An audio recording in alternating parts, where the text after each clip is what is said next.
안녕하세요, 다니쌤입니다. 오늘 소개시켜드릴 강의는요, 윤경세님의 도면만 잘 봐도 1억을 벌 수 있다 인데요. 오늘은 그 전체 강의 중에서 도면만 잘 봐도 1억을 벌 수 있다, 강의 주제하고 제목하고 같은데요, 그만큼 이제 중요하다는 뜻입니다. 제가 작년에 올렸던 영상 중에 그 용산 시행하신 분의 영상을 올린 적이 있어요. 이분도 같은 말씀 하셨죠. 도면을 잘 보면 몇 억을 더 벌 수 있다 라고 말씀하셨는데, 바로 이제 같은 맥락입니다. 영상으로 확인해 보시기 바랍니다.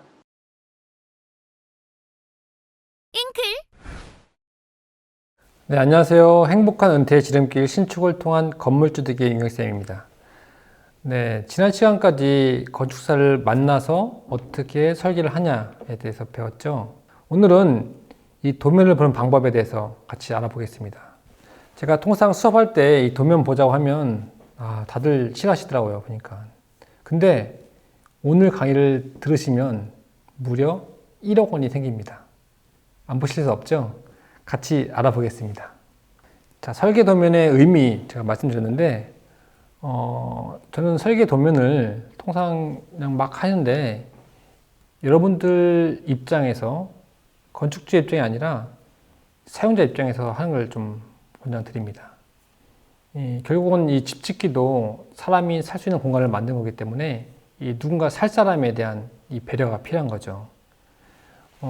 어떤 집을 가보면 정말 이 방이라고 할 수 없을 정도로 조그만 방을 만들어 놓고 이게 뭐 투룸이다, 아니면 정말 방은 큰데 쓸모없이 만든 방도 있죠. 침대를 놓으면은 장이 안 들어가고 방에 정사각형으로 만들어 가지고, 이렇게 사용자 입장에서 고려하지 않고 하면 안 되고, 반드시 이것을 쓸 사람의 입장에서 도면을 검토해야 됩니다.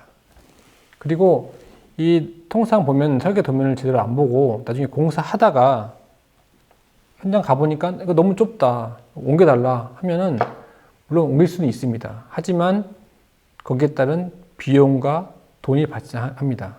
그래서 설계 도면을 잘 검토해 가지고선 여러분들이 제대로 된 설계 도면을 가지고선 가능하면 공사가 시작된 다음에는 바꾸지 않는 것이 더 유리하겠죠. 그리고 설계 도면은 결국 건축물 결과로 이어지고, 이 또 건축물은 여러분들의 수익과 또 직관되어 있습니다.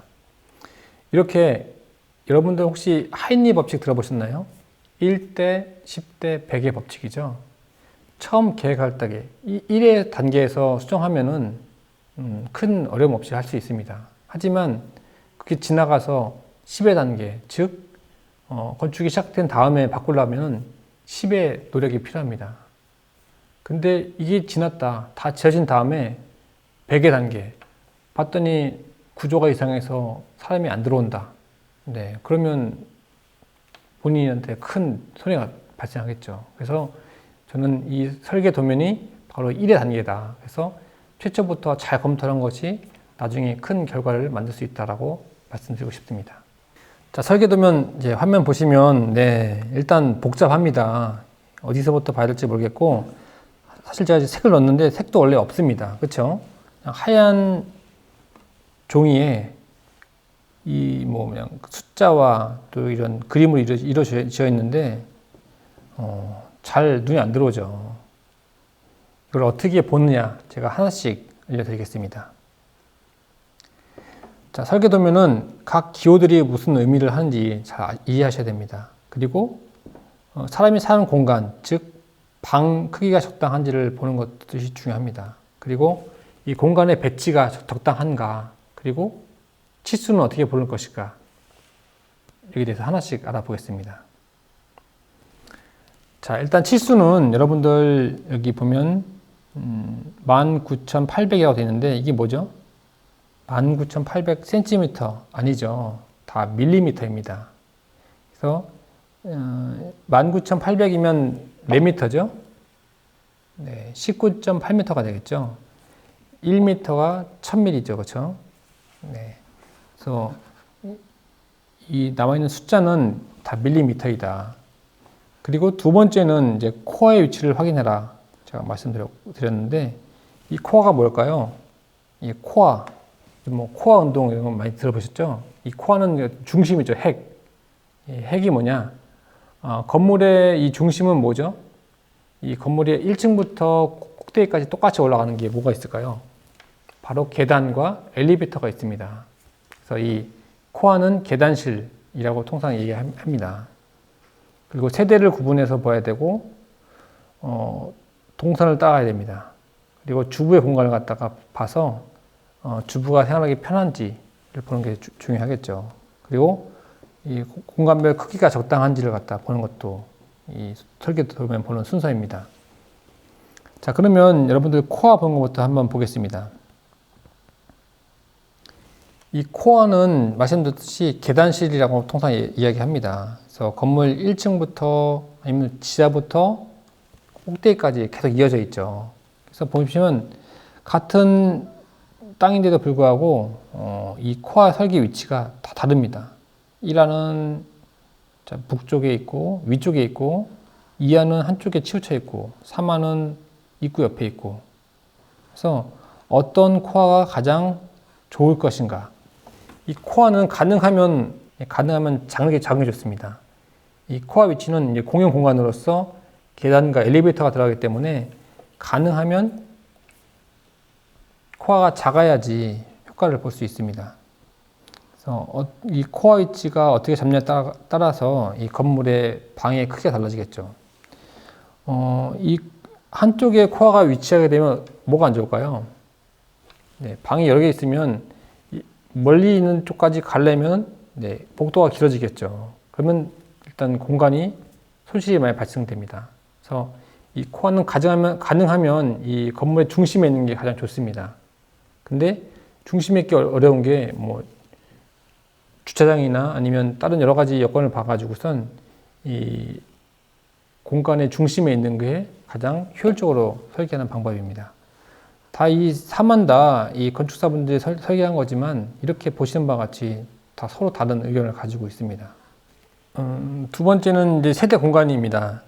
이 세대를 갖다가 제가 앞에 처음에 도면 같이 색깔로 구분하면 좀 이렇게 쉽습니다. 그래서 도면을 받으면 색연필로 이렇게 현관문부터 이쪽에 뭐 101호, 이쪽은 2호, 3호 해가지고서 구분을 한 다음에 그 세대 내 공간을 보는 것이 중요합니다. 여러분들 도면 보실 때 여러분들 집에도 아마 그 공간이 구분되어 있습니다. 여러분들 같은 집의 내부지만 그 안에서도 공용 공간, 즉 공동 공간이 있고 또 개인 공간이 있습니다.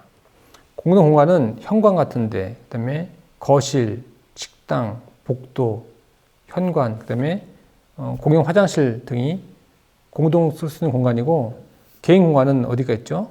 침실이나 침실 달리는 화장실, 이게 개인 공간이죠. 그래서 공간의 흐름을 볼 때 이 마지막에 도착하는 곳이 개인 공간이 되어야 됩니다. 무슨 말이냐? 복도를 통해서 침실로 들어가야 되고, 현관 통해서 거실 통해서 침실로 들어가야 됩니다. 근데 만약에 현관 통해서 복도 통해서 침실 1로 갔다가 옆방으로 간다, 침실 2로 간다, 그러면 안 되겠죠. 침실 1에 사는 사람들은 침실 2에 사는 사람들이 항상 왔다 갔다 하기 때문에 개인 공간이 보장되지 않는 겁니다. 이렇게 공간의 흐름을 잘 봐서 어떤 지역에 마지막 도착하는 곳은 반드시 개인 공간이 되어야 됩니다. 요즘 빌라 보면 작은 방 거쳐서 세탁실 가는 경우가 있습니다. 그럴 때는 그 작은 방 쓰는 사람들은 사실 상당히 불편하죠. 세탁실은 누구나 다 쓰는 공간이기 때문에 빨래를 갖다 넣으러 가는데 내 방을 왔다 갔다 한다. 그럼 별로 좋지 않죠. 이렇게 가능하면 공간의 흐름을 갖다 마지막으로 개인 공간으로 들어갈 수 있도록, 또 공용 공간은 별도로 갈 수 있도록 이렇게 해주는 것이 제대로 된 도면이 나올 수 있습니다. 그 다음에 공간의 이해입니다. 요즘엔 그 방 크기가 얼마가 적당하냐 물어보면 대부분 뭐 잘 모릅니다. 사람 키가 뭐 170이니까 뭐 한 180만 되면 되나? 아니 뭐 좀 더 크게 한 2m까지 할까? 왔다 갔다 하는데, 요즘은 이제 대부분 이제 침대 생활을 쓰기 때문에 이 침대 사이즈를 보고선 결정하는 게 좋습니다. 그래서 표준 침대 사이즈를 보고선 큰 방 같은 경우에는 더블이나 퀸 사이즈 침대가 들어갈 수 있도록 해야 되고, 작은 방 같은 경우는 혼자 쓰는 방 같은 경우는 이제 싱글 침대, 또 슈퍼 싱글 침대가 갈 수 있도록 해야겠죠. 그래서 침대를 놓고 거기 왔다 갔다 할 수 있는 공간, 그리고 침실 용품, 뭐 옷장이나 화장실, 뭐 파우더룸, 뭐 책상, TV, 발코니 이런 것들을 갖다 넣냐 마냐 따라 가지고선 그 침실의 공간이 결정이 돼야 됩니다. 이런 걸 고려하지 않고 그냥 무조건 뭐 되는 대로 넣게 되면 너무 작거나 공간이 있는데도 쓸모없는 공간이 발생할 수 있습니다. 아까 말씀드렸듯이 침실을 통한 공용 공간을 좀 지향해라. 뭐 보일러실이나 세탁실, 빨래 건조대, 발코니 나가는 출입문 이런 것들이 침실 거쳐서 가면은 그 방 쓰는 사람들 상당히 불편하겠죠. 자, 이렇게 제가 이제 표준 도면을 몇 개 가져왔는데 이런 것들 보면 이제 침대가 있고 이 주변에 가구를 한번 배치해 봅니다. 그래서 옷장에 어디에 넣을 것인지, 그다음에 화장실을 넣을 것인지 말 것인지 이런 거에 따라서 이 침실의 크기가 결정될 수가 있습니다. 그래서 도면을 보는 효과적인 방법은 그냥 도면에다가 여러분들이 한번 연필로 침대를 한번 그려 놓고선 옷장, 그다음에 책상, 뭐 TV 위치 잡아보시면 이게 작은지 큰지를 알 수 있습니다. 요즘에 이런 침대 사이즈나 옷장 사이즈는 다 보면 공개되어 있죠. 인터넷 보면 그걸 갖다 직접 한번 배치해 보는 것을 추천드립니다. 요때 배치 안 하고선 나중에 공사하다가 그걸 바꾸려고 하면은 말 그대로 시간과 비용이 많이 듭니다. 그래서 여러분들이 귀찮더라도 반드시 이런 과정을 하는 것이 중요하다. 그리고 또 한 가지 방법은 요즘에 이제 아파트 평면이 많이 공개되어 있습니다. 사람들이 좀 선호하는 아파트 이런 데 가서 그 도면을 보고선 공간을 이렇게 짜는구나. 그 공간과 또 내가 질 집에 한번 비교해서 물론 뭐 아파트 같이 크게 짓지 못하더라도 이 작은 방이라도 이 사이즈 각각 공간만큼은 동일하게 될 수 있도록 하는 것이 유리합니다. 네. 그리고 또 좋은 방법은 여러분들이 직접 이런 소형 신축 건물 분양하는 데를 한번 가보세요. 가보셔서 눈으로 몸으로 한번 보시는 게 중요합니다. 이 집은 방이 좀 작은데 그래도 침대 놓고 쓸만하구나. 그 곳을 갖다 이제 뭐 줄자로 못 재더라도 발로 한번 재보고선 나중에 이렇게 메모해 가지고선 여러분들만의 데이터를 구축하는 것이 중요합니다. 그래야지만 나중에 실제 건물 지을 때 변경이 생기지 않고 또 지어놓고도 후회하지 않습니다. 그래서 이처럼 여러분들이 직접 발로 뛰는 것이 필요한 과정이 바로 설계 단계입니다. 건축사분들이 알아서 해주겠지라고 하는데 사실 건축사분들은 이 건물 설계하는데 포커스가 돼 있지 이걸 어떻게 분양하는지는 사실 약간 별개의 문제입니다. 그 책임은 오로지 건축주만이 질 수 있는 거죠. 그래서 여러분들이 약간 힘들고 귀찮더라도 반드시 이런 과정들을 해야 할 것을 제가 추천드립니다. 또 그리고 이제 제가 통상 이것까지는 잘 말씀 안 드리는데 특별히 잉크에서만 제가 말씀드립니다. 우리나라 이제 국가표준기술원 홈페이지 가면은 한국인에 대한 인체 치수 조사를 다 해놨습니다. 그래서 키가 얼마인지, 몸무게가 얼마인지, 앉은 키가 얼마인지 다 조사를 해놨습니다. 그래서 예전에 보면 뭐 이렇게 낮은 것, 키가 좀 작았던 사람들이 다 커져가지고선 의자 높이나 아니면 싱크대 높이 같은 것도 다 달라졌습니다. 그래서 이런 것을 고려해서 공간을 구성하면 좀 더 효과적으로 구성할 수 있습니다. 자, 예를 들어 보면 이렇게 다 얘가 나와 있습니다. 자, 안락의자 앉을 때는 최소 1300mm, 즉 1.3m가 필요하다. 거실인데 예를 들어서 뭐 1300이 안 나온다. 그러면 의자를 못 놓겠죠. 또 이 소파를 놓으라고 딱 그려놨는데 소파하고 가운데 식탁 차이가 최소 300은 돼야 됩니다. 30cm는 돼야 되는데 그게 안 나온다. 그러면 발이 좀 안 들어가는 거죠. 그리고 의자 뒤에 사람이 왔다 갔다 할 수 있는 공간을 만들었는데 600은 확보가 돼야 되는데 그게 좀 작다. 안 들어간다 하면은 아예 이런 공간을 없애든지 아니면 다시 설계해야 됩니다. 보시면 이제 뭐 이 싱크대 사람 여는 공간 옛날 같으면 뭐 800, 230이면 대부분 싱크대 높이를 했었는데 요즘은 그 여성분들이 키가 커지면서 뭐 900 이상 요구하는 분들도 있습니다. 이렇게 그 사람의 이런 인체공학적인 특성을 고려해서 설계 도면을 그린다면 좀 더 효율적인 도면이 될 수 있겠죠. 너무 어렵다 하지 마시고 여러분들이 이걸 지금 몇 시간 투자해서 하면 정말 나중에는 이 사는 사람들은 그 혜택을 다 누릴 수 있는 거죠. 이 돈을 버는 것도 중요하지만 그 집에 사는 사람들에 대한 행복이나 아니면 이 거주 여건을 보장하는 것이 더 중요합니다. 그건 건축주의가 어떻게 보면 의무죠. 여러분들이 이런 것들을 같이 보면서 이 도면에 반영하면 좀 더 효과적으로 집을 지을 수 있습니다. 네, 지금부터는 여러분들에게 정말 중요한 얘기 해드리겠습니다. 바로 돈을 찾는 비법입니다. 여러분들이 사업지를 가지고 있다. 그러면 그 사업지와 또 이 지적도가 일치가 돼야겠죠.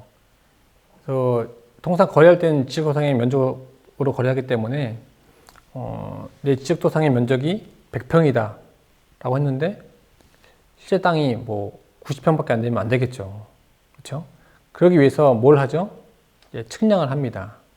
측량을 통해서 이 실제 장부상의 면적과 실제 토지 면적을 일치시키는 거죠. 자, 그것도 중요하지만 여러분들 설계할 때 이 설계 도면과 내 땅과 크기를 일치시키는 것도 되게 중요합니다.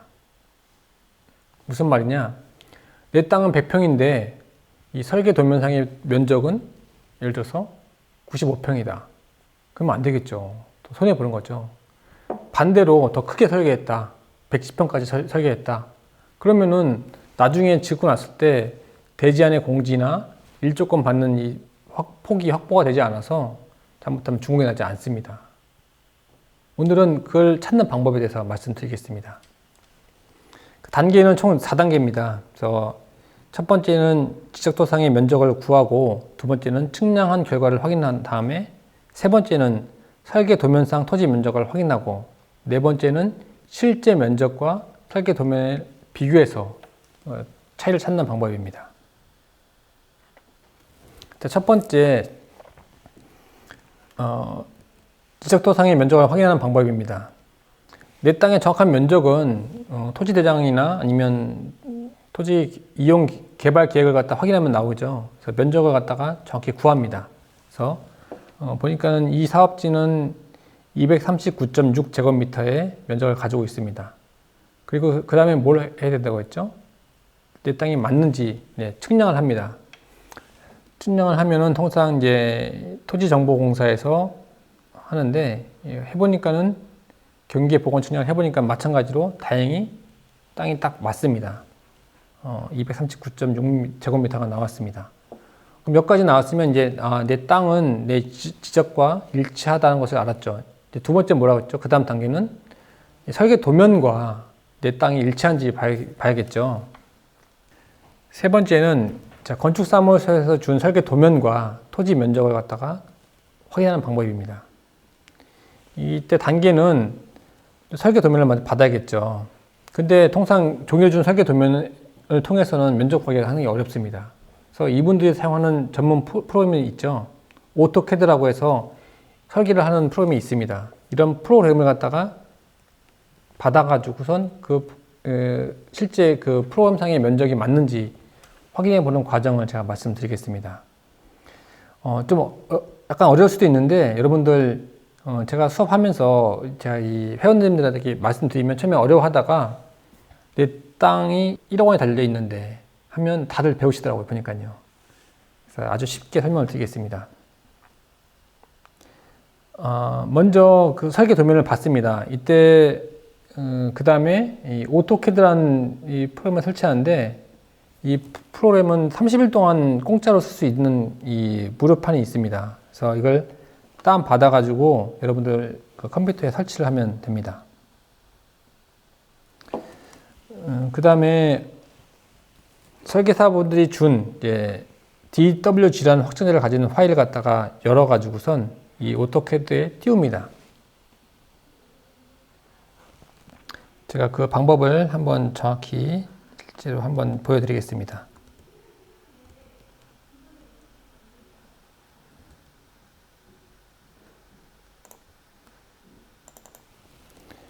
네.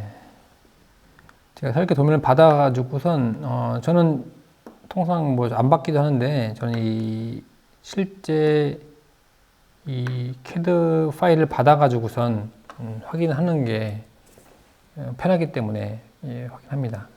그래서 이 다음에 명령어는 여러분들 보면은 여기 면적을 구하는 게 있습니다. 측정 보시면 면적이 있죠. 면적에서 이 전체 도면에 보면 이제 맨 바깥선이 실제 땅의 크기죠. 이 땅을 근거로 해서 여러분들 보면 실제 어떻게 건물이 앉을 것인지를 갖다 그렸습니다. 그래서 이 땅의 맨 끝 부분들을 갖다가 연결해서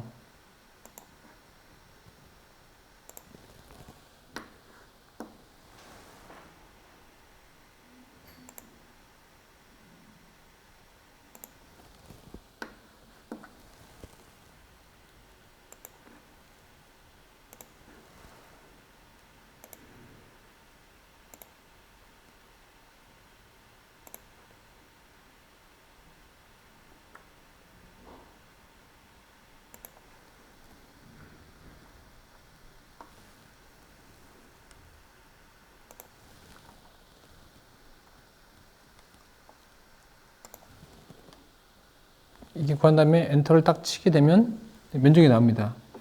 234.06 제곱미터가 나옵니다. 보겠습니다. 제가 아까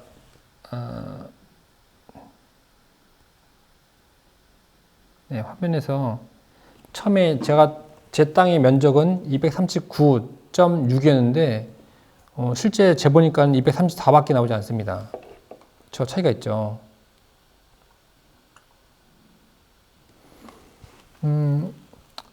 실제로 보니까는 무려 5.6 제곱미터만큼 차이가 납니다.